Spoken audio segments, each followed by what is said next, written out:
दोस्तों नमस्कार, मैं अजय सीईओ अजय स्ट्रेमनी first global astrofinance digital channel से आपसे मुखातिब होता हूं। आज 4 जुलाई सन 2023। दोस्तों आज के एपिसोड में हम चर्चा करेंगे शाम के बाजारों में। आप सभी का स्वागत है, अभिनंदन है और मैं अपनी टीम की तरफ से आपको शुक्रिया अदा करता हूं कि आपने हमारे शाम के समाचारों को बहुत प्यार और सम्मान दिया है। दोस्तों हमारा प्रयास ये रहेगा कि शाम के समाचारों में आपको लगभग मार्केट 360 डिग्री आपको व्यू दिया जाए। तो सर आज इससे पहले हम आगे चलें, कल के समाचारों में तुषार जी का जो अग्रिम अनुमान था बैंकिंग सेक्टर में तेजी का, वो अक्षर सत्य साबित हुआ। साथ साथ कृषि समाचारों में जो हमने आपको सूचनाएं दी थी, उम्मीद है आपको पसंद आई होगी। तो दोस्तों शुरू करते हैं आज के शाम के समाचार। सबसे पहले महत्वपूर्ण समाचार चेन्नई के हैं। महाराष्ट्र में नाफेड ने 4850 रुपए क्विंटल से अधिक की कीमत की मंजूरी दे दी है। दोस्तों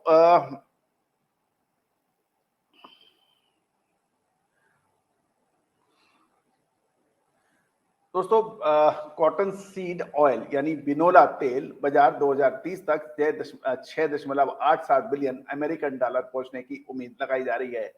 2023 से 2030 के बीच ग्लोबल बिनोला तेल बाजार 3.75% की वृद्धि दर से सालाना दर से बढ़ने का अनुमान लगाया जा रहा है। दोस्तों ये खबर ग्लोब न्यूज वायर में छपी है, जिसके माध्यम से हम आप दे रहे हैं। और यदि हम रेवेन्यू के हिसाब से देखें तो बिनोला तेल का ग्लोबल बाजार 2030 तक 6.87 बिलियन अमेरिकन डॉलर पहुंचने का अनुमान लगाया गया है, जिसका 2022 में मूल्य मात्र 5.12 बिलियन डॉलर था, जो बढ़कर ये 2030 तक 6.87 बिलियन डॉलर होने की उम्मीद लगाई जा रही है। दोस्तों जहां तक कपास की बात है, कपास के अंदर लगातार पिछले 2 से 3 दिन के अंदर मजबूती दर्ज है और इसकी लगातार अपडेट हम आपको दे भी रहे हैं। साथ साथ खबर निकल के आ रही है कि भोपाल जिले में खरीदी केंद्रों पर अभी तक एक भी किसान नहीं पहुंचा है, और जबकि 7 दिनों से जिले के समर्थन मूल्य पर ग्रीष्मकालीन मूंग व उड़द की खरीदारी शुरू हो गई है मध्य प्रदेश में, लेकिन खरीदी केंद्रों पर एक भी किसान अभी नहीं पहुंचने के समाचार है। जिन 5 किसानों ने स्लॉट बुक कराए थे वो भी केंद्रों पर नहीं पहुंचे हैं। भोपाल जिले में मूंग की खरीदी 12 जून से शुरू होनी थी, लेकिन अब कुछ वजह से खरीदी पोर्टल बंद हो गया था। इस कारण खरीदी का काम 20 जून तक प्रभावित रहा। 26 जून से खरीदी का काम शुरू किया गया और खरीदी का कार्य 31 जुलाई तक जारी रहने की संभावना बन सकती है।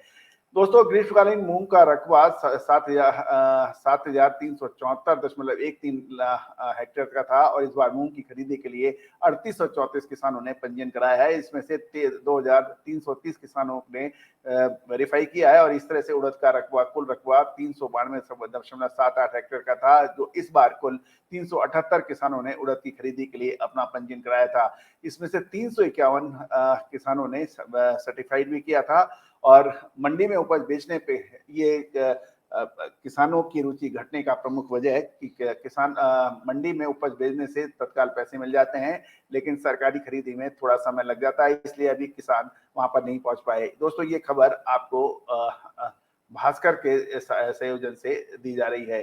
दूसरा अब महत्वपूर्ण यह है कि चालू सीजन में अनुमानित बारिश दीर्घकालीन औसत से 96% होने की उम्मीद लगाई जा रही है। दलहनी फसलों की बुआई शुरुआती चरण में 18.15 लाख हेक्टेयर में हुई है, जबकि पिछले साल इसकी बुआई लगभग 18.51 लाख हेक्टेयर में हुई थी, यानी 18.51 लाख हेक्टेयर के मुकाबले 18.15 लाख हेक्टेयर में हुई है, यानी कम है। महाराष्ट्र में 1 जून से 3 जुलाई के सामान्य से 39% और छत्तीसगढ़ में 22% और आंध्र प्रदेश में 34% और तेलंगाना में 51%, कर्नाटक में 48% और केरल में 58% कम बरसात होने के समाचार मिल रहे हैं। तो दोस्तों ये एक महत्वपूर्ण खबर है, क्योंकि साउथ वेस्ट मानसून खरीफ की फसल के लिए महत्वपूर्ण रोल अदा करता है। अब दोस्तों हम सोयाबीन के पर भी चर्चा कर सकते हैं। सोयाबीन की 2,25,000 बोरियों की आज के दिन आवक है। इसमें मध्य प्रदेश में लगभग 1.5 लाख बोरी, महाराष्ट्र में लगभग 50,000 बोरी और राजस्थान में 15,000 बोरी और अन्य राज्यों में कुल मिला के 10,000 बोरी। तो कुल मिला के 2,25,000 बोरी की आवक सोयाबीन की आज दर्ज हुई है। सोयाबीन की एवरेज प्राइसेस देखें तो मध्य प्रदेश के अंदर लगभग 4850 से 5050, प्लांट के भाव 5000 से 5100, और महाराष्ट्र में मंडी के भाव 4850 से 5050 के भाव रहे। महाराष्ट्र के प्लांटों के भाव 5100 से 5250, और राजस्थान में मंडी के भाव 4900 से 5050, और प्लांट के भाव 5000 से 5100 के भाव दर्ज हुए। दोस्तों हल्दी के भाव के ऊपर भी हम चर्चा करें तो हल्दी में आज तमिलनाडु में इरोड में लगभग 5300 बैग्स की आवक बताई जा रही है, और गट्टा 7600 से 7800, और फिंगर यानी काडी 8000 से 8200 के भाव हैं। तेलंगाना में निजामाबाद में आवक लगभग 4000 बैग्स की है, और गट्टा के भाव 6000 से 7200, और फिंगर यानी काडी 7200 से 8200 के भाव बताए जा रहे हैं। डीपी काडी 8500 से 8600, और डीपी गट्टा 8300 से 8400 के बाद बताए जा रहे हैं। वारंगल से भी हम हल्दी की खबर लाए हैं आपके लिए। गट्टा 6000 से 6600, और फिंगर 6000 से 6800। केस मुद्दा के साथ साथ गट्टा 6000 से 6700, और फिंगर 6000 से 6900 के भाव बताए जा रहे हैं। दोस्तों नांदेड़ महाराष्ट्र के अंदर गट्टा के भाव 6500 से 8500 क्वालिटी अनुसार, और फिंगर काडी का भाव 7000 से 10100 के भाव बताए जा रहे हैं। दोस्तों कॉटन के भाव तेज हो रहे हैं, जिसका लगातार अपडेट और विश्लेषण हम अपने प्रोग्राम्स के जरिए भी आप तक पहुंचा रहे हैं। गुजरात में कॉटन बेल्स हरीज के अंदर 55,500 से 56,500, कड़ी के अंदर 56,300 से 56,500, और बीजापुर में 56,300 से 57,000 के भाव हैं। राजकोट में 56,300 से 57,000 के भाव बताए जा रहे हैं। और कॉटन दोस्तों ये खबर थी कॉटन के ऊपर। दोस्तों अब हम आपको एक छोटे से ब्रेक के बाद और कुछ आगे मसालों पे चर्चा करेंगे, और बने रहिए हमारे साथ। All the very best, good luck. दोस्तों नमस्कार। तिलहन, दलहन, मसाला, कपास, गवार सीड, सोना चांदी, मेटल, इन सभी के भाव निशुल्क एक वेबसाइट पर उपलब्ध हैं। खाद्य तेलों में सोयाबीन, सरसों, पाम ऑयल के भाव एवं रिसर्च रिपोर्ट्स एक ही प्लेटफॉर्म पे उपलब्ध है, tusharglobalservices.com। बिल्कुल देखना ना मिस कीजिए। यदि आप व्यापारी हैं, मंडी के कमीशन एजेंट हैं, या फिर हैं किसान, इन सभी के लिए निशुल्क विशेष भाव एवं रिसर्च रिपोर्ट के लिए विजिट करिए tusharglobalservices.com।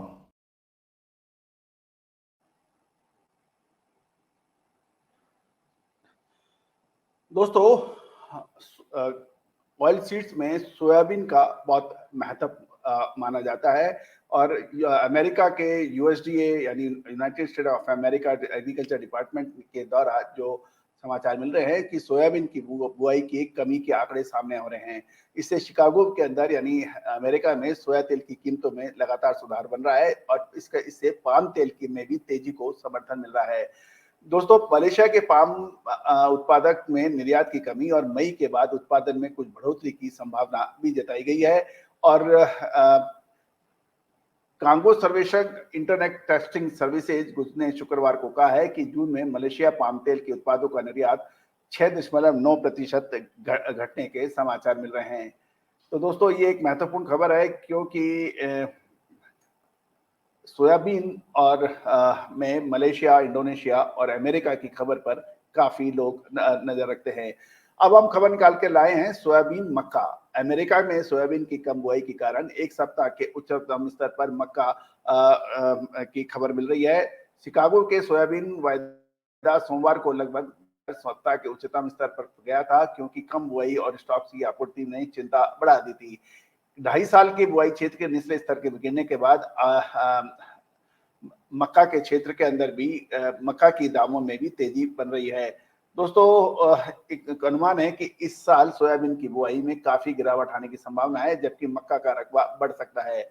अमेरिकन किसानों ने 83.5 मिलियन एकड़ में तिलहन की बुआई की है, जो सरकार के मार्च पूर्वानुमान से 4 मिलियन एकड़ कम है, जिसके बाद सोयाबीन की कीमतें में 6% तक तेजी हुई थी। रकबा कम होने से सीधा असर दुनिया के सभी बड़े खरीदार चीन में होने वाले निर्यात पर असर पड़ सकता है। दोस्तों ये एक बहुत महत्वपूर्ण खबर है कि जब सोयाबीन और सरसों साथ साथ जितने भी ऑयल सीड्स हैं उसके अंदर इसके लिए महत्वपूर्ण खबर हो सकती है। दोस्तों अब लाल रेड चिली के ऊपर भी हम समाचार लाए हैं। लाल मिर्च के ऊपर कुछ बाजारों के अंदर उतार चढ़ाव देखा जा रहा है, लेकिन कुल मिला के मजबूती ही दर्ज हो रही है। रेड चिली यानी गुंटूर के अंदर रेट जो है 334 नंबर, S10 190 से 240 है, तेजा 225 से 245 और सिनेजेटा 175 से 215 के भाव बता रहे हैं। इंडो 5 5 नंबर 200 से 245, डीडी 180 से 220 और बुलेट 180 से 220 के नाम बताए जा रहे हैं, दाम बताए जा रहे हैं। साथ साथ खम्मम के अंदर लाल मिर्च के अंदर तेजा 210 से 220 और फटकी 140 से के भाव बताए जा रहे हैं। केरला से खबर निकल के आ रही है कि छोटी इलायची में हैदर सिस्टम इंडिया लिमिटेड ने लगभग 244 लॉट की बरामद हुई। कुल क्वांटिटी लगभग 60,824.4 की है और टोटल क्वांटिटी के साथ साथ बिक्री हुई 53,858, मैक्सिमम प्राइस 2,051 और एवरेज प्राइस 1250.9 यानी लगभग 1251 रुपए है। तो दोस्तों ये थी खबर छोटी इलायची पर। अब धनिया की भी खबर कर लगते हैं कि धनिया के अंदर उतार चढ़ाव देखा जा रहा है। कोटा राजस्थान से खबर निकल के आ रही है कि बादामी के भाव 5600 से 5700, ईगल के भाव 6000 से 6100 है। कुमराज मध्य प्रदेश से खबर निकल के आ रही है, वहां पे बादामी 5600 से 5800 और ईगल 6000 से 6200 के भाव हैं। गोंडल गुजरात से ईगल 1281 से 1291 रुपए प्रति मन 20 केजी का और ईगल 1291 से 1321 है। स्कूटर 1311 से 1391 के भाव हैं। तो दोस्तों ये थी खबर आपका केस मसालों के ऊपर। अब आपसे हम लोग एक और चर्चा कर रहे हैं कि जैसे कि हम आपको हर रोज अपडेट देते हैं, विश्लेषण देते हैं कि बाजारों के अंदर अब क्या होने की संभावना है। दोस्तों एक महत्वपूर्ण ये भी है कि आप यदि नीचे के भाव में नहीं खरीदेंगे तो आप ऊंचे के माल में माल नहीं बेच सकते हैं। अब एक अपडेट आपके पास आ रहा है कि हम 8 और 9 जुलाई को अहमदाबाद और ऊंझा में उपलब्ध होंगे। नंबर स्क्रीन पे दिया गया है। यदि आप हमसे व्यक्तिगत मीटिंग करना चाहते हैं तो इन नंबर्स के ऊपर आप संपर्क कर सकते हैं। दोस्तों हर रोज की तरह हम आपको तिलहन के ऊपर या एग्रो कमोडिटीज पर अपडेट देते हैं। आने वाले कुछ समय के अंदर जुलाई महीने में महत्वपूर्ण मूवमेंट तिलहन के ऊपर यानी ऑयल सीड्स के ऊपर बन सकती है। न केवल ऑयल सीड्स अपितु पल्सेज यानी दलहन के ऊपर भी देखा जा सकता है। हमें उम्मीद है कि आने वाले कुछ समय के अंदर धीरे धीरे सुधार होने की संभावनाओं से इनकार नहीं किया जा सकता। दोस्तों विशेष रिपोर्ट के लिए आप संपर्क कर सकते हैं, नंबर स्क्रीन के ऊपर दिया गया है। अब एक छोटे से ब्रेक के बाद हम तुषार जी को बुलाएंगे और फिर आपके भविष्यवल के जो 3 लकी व्यापारी हैं या बंधु हैं जिनका हमने नाम लॉटरी से निकाला है उसके ऊपर चर्चा करेंगे एक छोटे से ब्रेक के बाद। बने रहिए हमारे साथ। दोस्तों नमस्कार। फाइनेंशियल एस्ट्रोलॉजी हमेशा से ही चमत्कृत रिजल्ट देने में मशहूर रही है। American famous investor sir JP Morgan ने तो यहाँ तक कह दिया, astrology is not for millionaires but it is for billionaires. दोस्तों भारतीय सिस्टम और इंडियन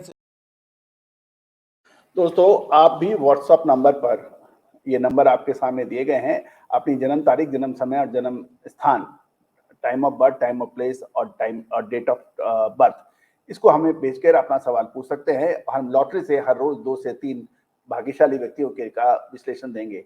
आज के लिए जो हम जिसका जो लॉटरी में नाम लिखा है वो मिस्टर एलन मित्तल साहब का है। ये बूंदी राजस्थान से हैं। इन्होंने जो डिटेल दी है उसके मुताबिक मित्तल साहब आपका जो लाइफ का टर्निंग पॉइंट रहा होगा आपकी जन्म पत्रिका के मुताबिक वो लगभग 2004 के आसपास रहा होगा। 4-5 के अंदर आपकी लाइफ के अंदर एक महत्वपूर्ण परिवर्तन रहा होगा जिससे व्यापार व्यवसाय में आपकी कीर्ति बढ़ी होगी, साथ साथ आपके व्यापार को एस्टेब्लिश होने में काफी मदद मिली होगी। लेकिन 2014-15 के अंदर आपको एक बड़ी परेशानियों का सामना करना पड़ा होगा। हो सकता है कि बड़ा नुकसान भी हुआ हो, ऐसी संभावना नजर आ रही है। लेकिन उसके बाद आपने धीरे धीरे तरक्की की है। आने वाले 2 से 3 साल आपके लिए बहुत शानदार बढ़िया रह सकते हैं। आप कोई नया काम यदि आप करने के प्रयास कर रहे हैं या कोई नया आइटम ऐड कर रहे हैं तो वो आपके लिए संभवतः खुशी का समाचार ला सकता है, वो आगे आपके लिए बेहतर सिद्ध हो सकता है। दूसरा हम जो नाम निकाला है हमने वो अमृतसर से है तेजेंद्र सिंह जी। तेजेंद्र सिंह जी, आपका भी नाम जो लॉटरी में निकला है, आपने पूछा है कि मेरा पास्ट कैसा था और भविष्य कैसा होगा। तो पास्ट के अंदर 1998-99 के अंदर आपने व्यापार व्यवसाय की शुरुआत की हो सकती है, या फिर आपने उस समय एक कदम व्यापार में रखा होगा, या यदि आपका फैमिली बिजनेस है तो उसके अंदर आपने ज्वाइन किया होगा, और उसके बाद में आपकी किस्मत बहुत बढ़िया है, शानदार है, उससे आपके व्यापार व्यवसाय में चार चांद लगे होंगे। इससे आपका पूरे इलाके के अंदर आपके उसमें आपका नाम रहा होगा, आपका इस फर्म का नाम बढ़ गया होगा। अभी मौजूदा समय के अंदर पिछले 2 सालों से आपको परेशानियाँ आपको भुगतनी पड़ रही हैं, तो संभवतः आने वाले 1 से डेढ़ साल और परेशानियाँ बढ़ सकती हैं। लेकिन आपको बिल्कुल घबराना नहीं है तेजेंद्र जी, आपके का आगे का टाइम बहुत ही सुखद है, और आपकी जो भी आपको तकलीफ़ें भी हैं, ये आपको मजबूत बनने में मदद करेगी। आपको परेशानियाँ से डटकर मुकाबला करना है। आने वाले साल आपके अच्छे हो सकते हैं, सिर्फ़ 1 डेढ़ साल और थोड़ी परेशानियों के हैं। तीसरी जो महत्वपूर्ण खबर निकल के महत्वपूर्ण जो नाम निकला है हमारी लॉटरी में, वो निकल रहा है कि ग्वालियर से, ये मसाले के व्यापारी हैं, प्रसिद्ध व्यापारी हैं, इन्होंने नाम गुप्त रखने की बात की है। तो ग्वालियर से जो शर्मा जी हैं, उन्होंने एक नाम शर्मा जी बोलने के लिए बताया है। तो शर्मा जी, ग्वालियर से मसाले के व्यापारी जो आप हैं, आपका इस समय बहुत ही विकट और परेशानियों का समाप्त नज़र आ रहा है। इस समय आपको फाइनेंशियल क्राइसिस काफ़ी हो रहे हैं और परेशानियाँ लगातार बढ़ रही हैं। 2003 से 5 के बीच में जो आपका गोल्डन पीरियड था, उसमें आपने पूरा नाम और शोहरत आपने कमाई थी, लेकिन अभी बड़ी परेशानियों का सबब है। अगले 2 साल लगभग परेशानी के रह सकते हैं। आपको अतिरिक्त सावधानी रखनी चाहिए। दोस्तों, आप भी अपना नाम, शहर का नाम, जन्म तारीख, जन्म समय और जन्म स्थान लिख के हमें व्हाट्सएप करें। हम आपका नाम भी लॉटरी से निकाल कर हर शाम के शो के अंदर लाने का प्रयास करेंगे। दोस्तों, और कर्नल अजय यानी मेरे से आप जिनके नाम हम आज बोले हैं, उनके लिए विशेष एक कंसल्टेंसी सेशन मुफ्त और निःशुल्क रखा गया है। आप भी उसका फ़ायदा उठा सकते हैं। अब मैं तुषार जी को आमंत्रित कर रहा हूँ कि कल तुषार जी ने बड़ी शानदार तरीके से आपको बैंकिंग सेक्टर पे नज़र रखने के लिए कहा था। ज़बरदस्त फ़ायदा आपने उठाया होगा। तुषार जी, बहुत-बहुत स्वागत और बहुत-बहुत बधाई कि आपने अग्रिम बैंकिंग सेक्टर पे नज़र रखने के लिए हमारे दर्शकों को कहा था, जो शानदार मूवमेंट हुई। तुषार जी, स्वागत है। आज आपके पिटारे में क्या है? नमस्कार, मैं तुषार जैन, सीएफओ और research head Ajay money group और तुषार ग्लोबल सर्विसेज.com की तरफ से आपका स्वागत करता हूँ। आज 4 जुलाई सन 2023। आज के इस एपिसोड में हम चर्चा करने वाले हैं भारतीय शेयर बाजारों के बारे में। और आपको याद होगा, कल के सेशन में हमने आपसे बैंक निफ्टी के बारे में चर्चा की थी और आपसे कहा था कि बैंकिंग सेक्टर के अंदर एक अच्छा अपमूव देखने को मिल सकता है, और आज वैसे ही देखने को मिला। बैंक निफ्टी के अंदर आज 45,655 का हाई देखने को मिला, जो कि लगभग 1% की बढ़त थी पिछले कल के क्लोज से, जो कि एक अच्छी खासी तेजी बैंक निफ्टी में देखने को मिली। तो उम्मीद है आपको हमारा यह एनालिसिस अच्छा लगा होगा। अब आगे क्या गतिविधियां होने की संभावनाएं हैं, इसके बारे में हम आपसे चर्चा करेंगे। यदि हम इंटरनेशनल मार्केट्स की ओर नजर डालें तो इंटरनेशनल मार्केट्स के अंदर आज यूएस मार्केट यानी कि अमेरिकी बाजारों में अवकाश है। लेकिन यदि हम यूरोपियन मार्केट्स की ओर देखें तो यूरोपियन मार्केट्स के अंदर ऑलमोस्ट मिला जुला रुख देखने को मिल रहा है। जर्मनी के अंदर 1/4% डाउन, तो यूके यानी कि यूनाइटेड किंगडम का जो इंडेक्स है वहाँ पे वो फ्लैटिश मूवमेंट देखने को मिल रहा है। ऐसे ही ओवरऑल मिला जुला रुख ग्लोबल इंडाइसेस के अंदर, यूरोपियन इंडाइसेस के अंदर देखने को मिल रहा है। इसी के साथ ही यदि हम एफआईज और डीआईज का डाटा अभी के ऊपर भी नजर डालें तो हम देख सकते हैं कल के सेशन में एफआईज यानी कि विदेशी निवेशकों ने लगभग 2000 करोड़ की नेट खरीदारी कैश मार्केट में की थी, और डीआईज यानी कि घरेलू निवेशकों ने लगभग 330 करोड़ की नेट बिकवाली कल के सेशन में भारतीय शेयर बाजारों में कैश मार्केट में की थी।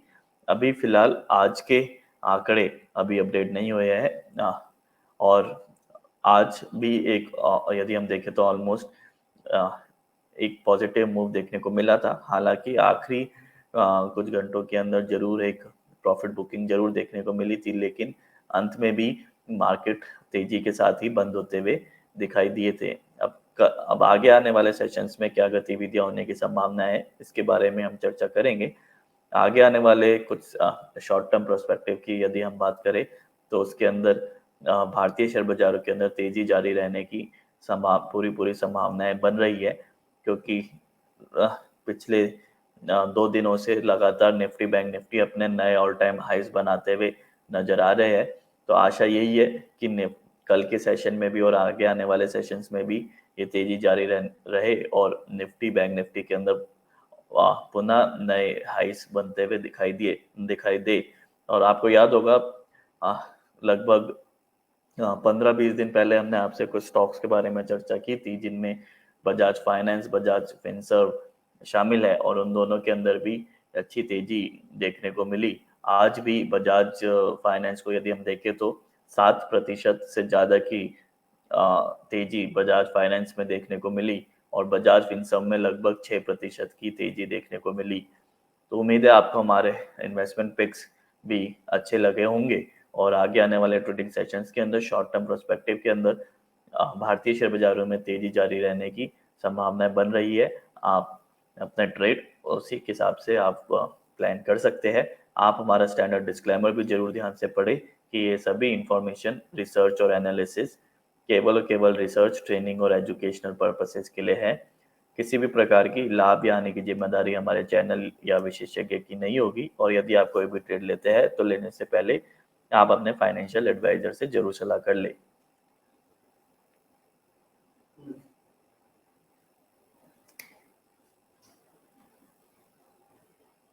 तो आज के एपिसोड में इतना ही। आप देखते रहिए अजय स्टो money Guru. Thank you and good day.